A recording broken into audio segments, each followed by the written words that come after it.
श्री लक्ष्मी नारायण की जय। फाल्गुन शुक्ल पक्ष की आमल की एकादशी व्रत कथा। भगवान श्री कृष्ण बोले, हे धर्मराज, अब मैं तुम्हें फाल्गुन शुक्ल पक्ष एकादशी व्रत की विधि और महत्व बताता हूँ, ध्यान से सुनो।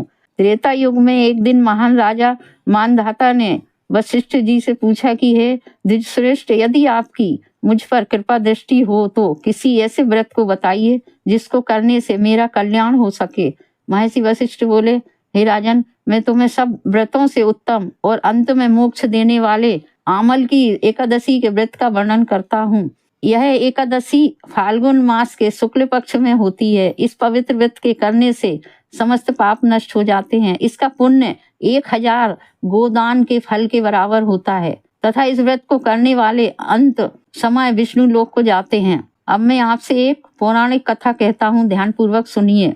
कथा, एक वैदिक नाम के नगर में ब्राह्मण, क्षत्रिय, वैश्य और शूद्र चारों वर्ण आनंद सहित रहते थे। उस नगर में सदैव वेद ध्वनि गूंजा करती थी तथा वहां दुराचारी तथा नास्तिक कोई नहीं था। उस नगर में चैत्ररथ नाम का चंद्रवंशी राजा राज करता था। वह अत्यंत विद्वान तथा धार्मिक प्रवृत्ति का था। वहां कोई भी व्यक्ति दरिद्र व लोभी नहीं था। सभी नगरवासी विष्णु भक्त थे और एकादशी का व्रत किया करते थे।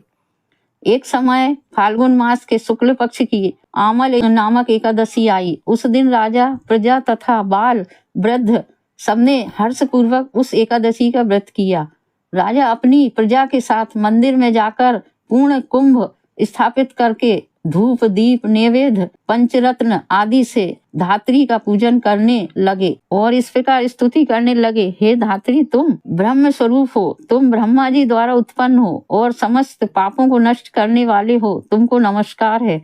अब तुम अर्घ्य स्वीकार करो। तुम श्री रामचंद्र जी द्वारा सम्मानित हो। मैं आपकी प्रार्थना करता हूँ, अतः आप मेरे समस्त पापों को हरण करें। उस मंदिर में सबने रात्रि को जागरण किया। रात के समय वहां एक वहेलिया आया जो अत्यंत पापी और दुराचारी था। भूख और प्यास से अत्यंत व्याकुल वह वहेलिया इस जागरण को देखने के लिए मंदिर के एक कोने में बैठ गया और विष्णु भगवान तथा एकादशी महात्म की कथा सुनने लगा।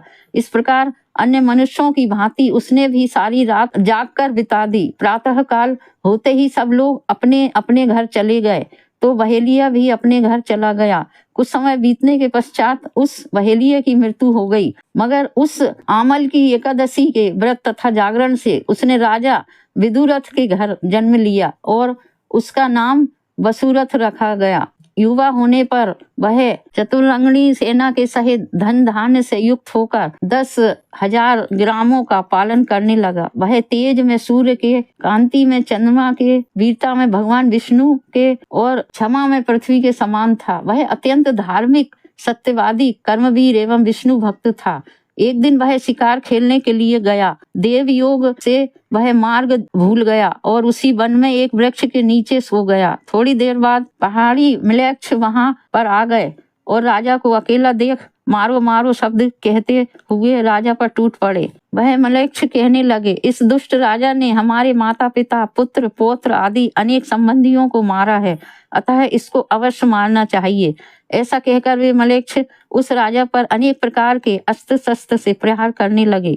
वे सब अस्त्र शस्त्र राजा के शरीर पर गिरते ही नष्ट हो जाते और उनका बाल पुष्प के समान प्रतीत होता। अब उन म्लेच्छों के अस्त्र शस्त्र उल्टे उन्हीं पर प्रहार करने लगे, जिससे वे मूर्छित होकर गिरने लगे। उसी समय राजा के शरीर से एक दिव्य स्त्री उत्पन्न हुई। वह स्त्री अत्यंत सुंदर होते हुए भी उसकी भ्रुकुटी टेढ़ी थी।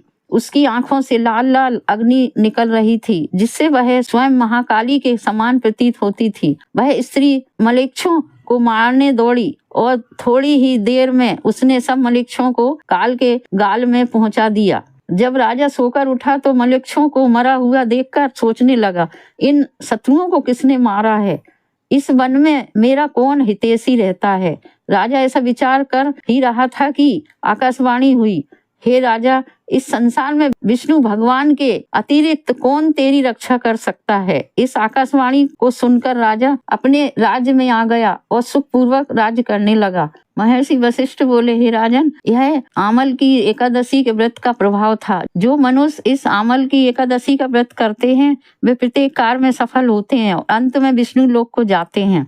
फलाहार, इसमें आंवले का सागर लेना चाहिए। आंवले से बने पदार्थ एवं दूध, आलू, फल आदि ले सकते हैं। इति फाल्गुन शुक्ल पक्ष अमल की एकादशी व्रत कथा संपूर्ण। श्री लक्ष्मी नारायण की जय।